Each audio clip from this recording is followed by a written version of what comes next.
Всем привет-привет, Наталья, канал 78 оттенков Таро. Давайте сегодня посмотрим расклад на тему. Кто к вам в дверь стучит, да никто ему не открывает. Что это за человек, который тарабанит в ваши двери? Это как раз про то, что человек бьется к вам зачем-то, что-то ему от вас надо, но вы ему дверь открывать не собираетесь. Как в прямом, так и в переносном смысле слова.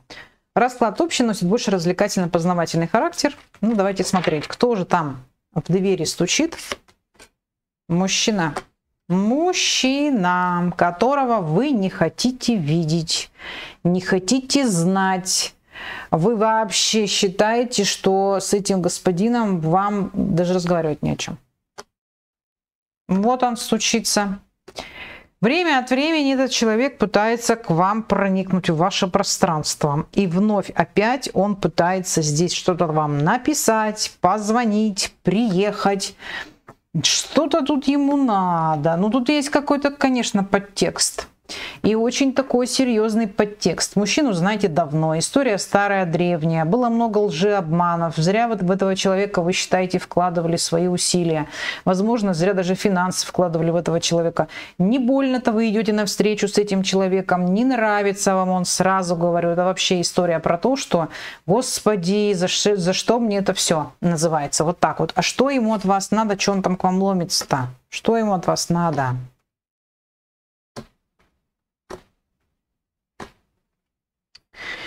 Ну, я бы сказала, вот надо ему воссоединиться с вами. У него план такой, идея фикс. Во-первых, здесь у кого-то могут быть дети, и человек может оперировать тем, что у нас все-таки дети, давай сойдемся, будем жить. А второе, здесь он может давить на вашу такую самооценку и говорить, ну что ты вот так и осталась, там никому не нужна-то, что ты в конце-то концов-то делаешь такие вещи, да, ты одна, я один, что ты вот там, давай уже выберем друг друга. Здесь у человека план по завоеванию вас. Вот в любом случае ему нужно вас завоевать. Нравится вам, не нравится, но завоевать надо. Что же ему там спокойно не живется? Ну, нашел бы себе другую, как говорится, да? Давайте спросим. Ну вот нашел бы себе другую, что другую-то не ищешь? Искал, говорят, искал. Искал, перебрал. Ага. Ой, господи. Искал, понимаете? Уходил, приходил, заводил какие-то отношения. Здесь дальше вот это вот посидели, поулыбались, полежали, чаю попили, дальше дело не идет. То есть каких-то он тут, ой, тут прям все тяжело у него с этим делом-то. Здесь в лучшем случае, девочки, дальше переписок дело не идет. Переписки и встречи какие-то, все одноразового характера. Не складываются у него здесь отношения с женщинами другими. Почему не складываются, интересно? Почему не складываются? Не умеет строить отношения, не умеет.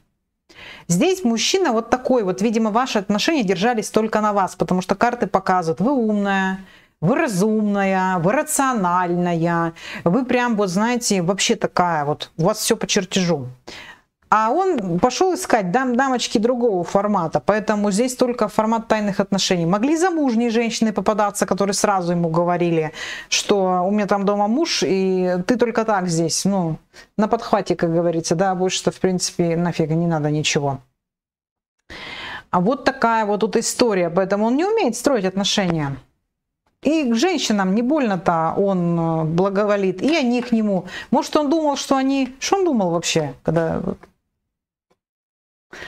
Ну, он думал, что все женщины сильные, все его будут спасать. Вы смотрите, у него заблуждения есть такие в голове, что его спасать должны женщины. Видели, что? Я вот бедный весь несчастный, спасайте меня, называется. У мужика такая мулька в башке, что кто-то спасать его должен. А ведь ему никто ничего не должен. Сам залез, сам и вылезай, называется, да? Из помойки, в которой ты оказался.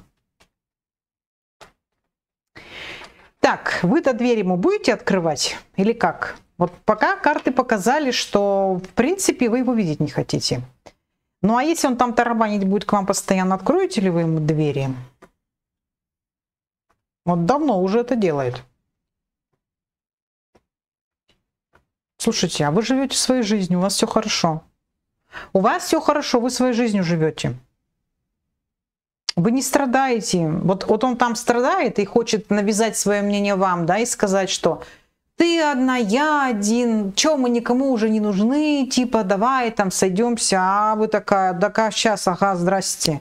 Ну ты один, а я-то, может, тоже одна, но я довольна своей жизнью, мне хорошо, я живу с самым любимым человеком, сама с собой, да, ну или еще там, может быть, с кем-то. То есть в любом случае ваша жизнь вас устраивает.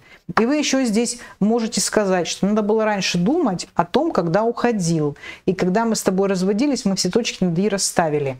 А если у вас не было развода с этим человеком, это какой-нибудь там ухажер просто, то вы спокойно бы ему сказали, не надо было мне обещать горы золотые, не пришлось бы теперь пороги обивать.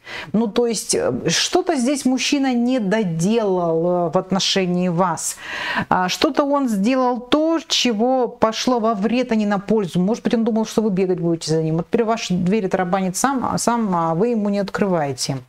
Ой, обиженный, несчастный. Нет, не открывайте вы ему двери. Вот для вас, знаете, понимание впустить человека в свою жизнь, как пустить козла в огород.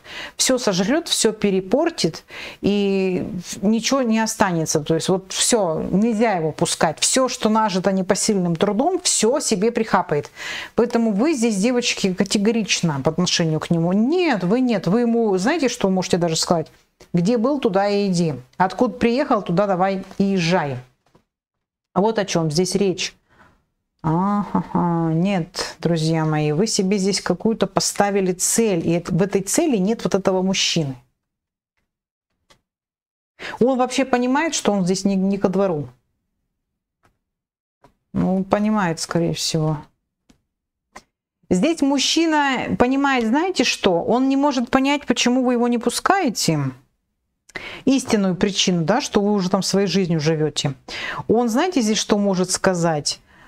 Не надо было мне уходить, тогда бы она не смогла меня выгнать. Она была бы вынуждена, ну, где-то там меня наблюдать на своей территории. То есть я зря ушел. Вот я ушел и все потерял. Надо было по-другому действовать. Ну, точно. Если у кого-то есть ребенок, точно. Есть ребенок, скорее всего, девочка, уже второй раз карты показывают. И вот этот женский коллектив, вы, ваша девочка, не больно-то хотите товарища этого пускать опять в свое пространство, даже несмотря на то, что он отец. Такое бывает. Некоторые считают, что ребенку обязательно нужен отец. Вопрос, какой отец? Потому что здесь что-то категоричное такое. Видимо, мужик натворил чего-то. Ну и чем его попытки-то все-таки закончатся?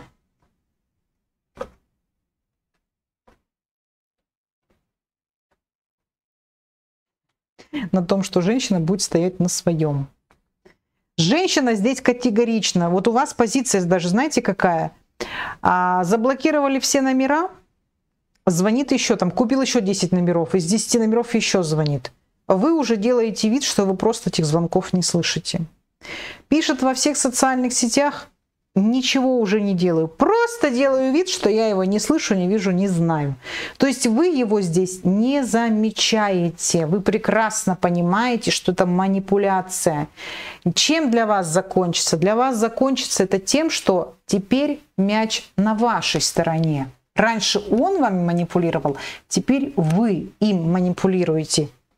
И вы делаете намеренно, вы можете даже действительно его не блокировать, но осознанно показывать ему, что вы читать, отвечать и разговаривать с ним не собираетесь. И все, что он вам пишет, звонит, говорит, вам фиолетово.